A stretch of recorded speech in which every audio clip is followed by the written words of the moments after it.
नमस्ते इंडिया। एक साधारण व्यक्ति दिव्य कैसे बन सकता है, ये आज हमें सद्गुरु बताने जा रहे हैं। जिस तरह से धरती घूम रही है और जो भी हो रहा है, उस वजह से एक बहुत बुनियादी बदलाव आता है सुबह 3:20 से सुबह 3:40 के बीच। इसे ब्रह्म मुहूर्त कहते हैं। ऐसा बस 33 डिग्री लैटिट्यूड तक ही होता है। आपका सिस्टम, मनुष्य का सिस्टम एक विशेष तरीके से व्यवहार करता है। यह एक संभावना है। तो एक जागरूकता रही है इस संभावना का इस्तेमाल करने की। आपका जीवन उन कई चीजों का परिणाम है जिन्हें हम ब्रह्मांड कहते हैं या जिन्हें हम अस्तित्व कहते हैं। तो हम इस जबरदस्त घटना का परिणाम है जिसे हम सृष्टि कहते हैं। हम अपने आप में एक अलग जीवन नहीं है। तो जब आप तालमेल में होंगे तो कुछ चीजें होंगी। हमारे अमेरिका के टेनेसी में स्थित आश्रम में ऐसे झिंगूर पाए जाते हैं जो 17 सालों में सिर्फ एक बार जागते हैं। क्या आपने ऐसा कुछ देखा है? वो समझ जाते हैं कि 17 साल हो गए और वो जाग जाते हैं। फिर वो बच्चे पैदा करते हैं और सो जाते हैं। वो समझ जाते हैं कि 17 साल हो गए, वो भी बिना किसी अलार्म बेल के। तो ये कैसे होता है? मैं कह रहा हूं कि वो प्रकृति के साथ तालमेल में है। हमने प्रकृति के साथ तालमेल खो दिया है और हमें लगता है कि यही हमारी प्रकृति है। नहीं, कई सारी बीमारियां और समस्याएं जिनका मनुष्य अनुभव कर रहे हैं, वो बस इसलिए हैं क्योंकि हमने वो जागरूकता खो दी है कि उन कई सारी शक्तियों के साथ तालमेल में कैसे रहा जाए जो हमें वो बनाती हैं जो हम हैं। तो योग वो तालमेल लाने के लिए है ताकि आप जीवन के साथ लय में हो। अगर आप जीवन के साथ लय में होंगे तो आप भी सुबह 3 बजे के थोड़ा बाद जागेंगे।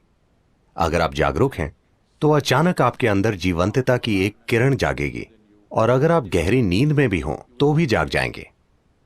आपके साथ ये होना चाहिए। इसका मतलब है आप उसके साथ तालमेल में हैं, आप जीवन के तालमेल में हैं। तो मुझे क्या करना चाहिए?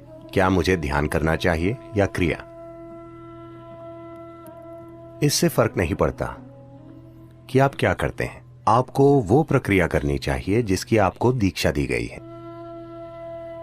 क्योंकि दीक्षा का मतलब है आपको कोई अभ्यास बस सिखाया ही नहीं गया है, आपके सिस्टम में उसे उतार दिया गया है, उसे आपके सिस्टम में बिठा दिया गया है। तो वो जो भी हो, अगर आप में एक जीवित बीज है और आप ब्रह्म मुहूर्त पर जागें और वो अभ्यास करें, तो इससे सबसे ज्यादा फायदा होता है, क्योंकि तब धरती के बर्ताव का आपके सिस्टम पर वैसा ही असर होता है। अगर आप एक विशेष तरह से जागरूक हो जाएं, आपके अंदर एक खास स्तर की जागरूकता आ जाए, तो आप बस जान जाएंगे You will simply know when the time is. कि वो समय कब है। अगर आप सही समय पर सोने जाएंगे तो आपको घड़ी देखने की जरूरत नहीं होगी। आप हमेशा जान जाएंगे कि 3:40 बजे हैं, क्योंकि फिर शरीर एक अलग तरह से बर्ताव करता है। उस समय अगर आप बैठकर वो प्रक्रिया करें जिसकी आपको दीक्षा मिली है, वो नहीं जो आपने किताबों से पढ़ी है, तो सबसे ज्यादा फायदा होगा। उस समय बीज को अंकुरित होने के लिए जरूरी मदद मिल जाएगी, या वो अन्य समय के मुकाबले ज्यादा तेजी से विकसित होगा। यह सिर्फ दीक्षित लोगों के ही लिए है। अगर आप दीक्षित नहीं हैं, आप किताब योगी हैं, तो 3:40, 6:40, 7:40 इससे कोई ज्यादा फर्क नहीं पड़ता। ऐसे लोगों के लिए संध्या काल ज्यादा महत्वपूर्ण होते हैं।